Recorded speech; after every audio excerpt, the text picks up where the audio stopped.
right, FightHype.com. Sean Zattel here with the legendary Colonel Bob Sheridan. Colonel, I'm sure you saw Errol Spence fight over the weekend, I'm assuming? I certainly did.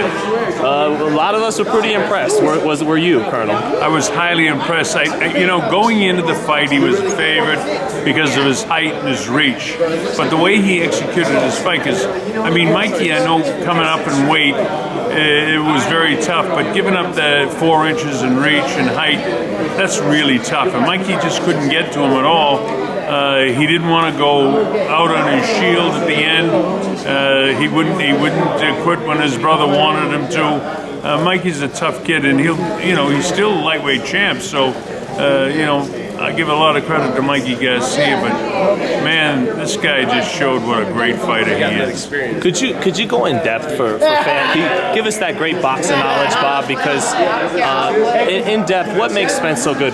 We saw he had a great jab. He cuts the ring off, great body attack. What makes this guy? Well, you just named them. You just named them all. But everything starts off the jab for him, and his jab is accurate, and he throws it in bunches. He doesn't just throw it one time or 1 or 2 times. Sometimes he throws it 3 times. That's how he started the fight. Yeah, and he jabs and moves, and he just really, and his jab is a punch. He throws it technically perfect. And when they show wide shots of him throwing his punch, he's not off his front foot when he jabs. He's driving up the back foot, so he has a lot of power with his jab, and it's accurate.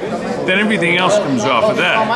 And for Mikey, fighting the southpaw on top of it made it equally tough, trying to work, the foot outside. And that's why the odds were the way they were, why Errol was so much favored. But, you still have to execute it, and you never know when you're against a great champion like Mikey Garcia's been. He's been 4-division champion, and he's still a terrific little fighter. But you take a really, really good big man against a really, really good little man, and the really good big man just showed his superiority. I was highly impressed. And what do you think of this comparison? Tony Bellew, former cruiserweight champ, he said after the fight, you know what, Errol Spence might be today's Marvin Hagler. Could he be to the welterweight division what Marvin was all those years ago at middleweight? Yeah, he could, but the thing is, in the welterweight division, there's a lot of good fighters out there, and that's what made Marvin Hagler so good in the welterweight division, because you had Ray Leonard, you had Duran, you had Tommy Hearns when they were all fighting at welterweight, and those great fights got the great recognition for all of them. Those 4 names are forever enjoined in boxing history because they were all great at the same divisions, and they all fought each other, and that's what made it. So for Errol, let's see who he decides to go with in the 147-pound division. There's a lot of good fighters that are champions and some that are borderline. And, well, you knew inevitably this would be the question. What if he goes Terrence Crawford's direction? What a fight that would be. Who would win that fight, Bob? Boy, that's a tough fight. The thing is that Terrence Crawford is so skilled and so many things that he does defensively. I don't think that he would be able to just stick with that jab against Terrence, because Terrence is a bigger man, bigger than Mikey Garcia. And I'll tell you this, I would love to see that fight. But as far as I'm concerned, I think right now that Terrence Crawford, pound for pound, is the best fighter in the world today, in my opinion, until I see somebody that really pushes him. I hear you, and I agree with you, Bob, but because he started at 135 pounds, would Spence still ultimately win that fight? Because he's almost right there in skill, and he's a natural welterweight. He's a natural welterweight, but this guy, when you talk about the history like you've been talking about, Roberto Duran as a lightweight was maybe the greatest lightweight that ever lived, and he was still great as he moved up, but he was never as great as he was as a lightweight. Well, could this be true for Terrence Crawford? When you're talking of the elite fighters, you got to remember these guys can do things that nobody else can do, not even other champions. And I put Terrence Crawford in that league. Errol Spence, if he beats Terrence Crawford, then he becomes the man.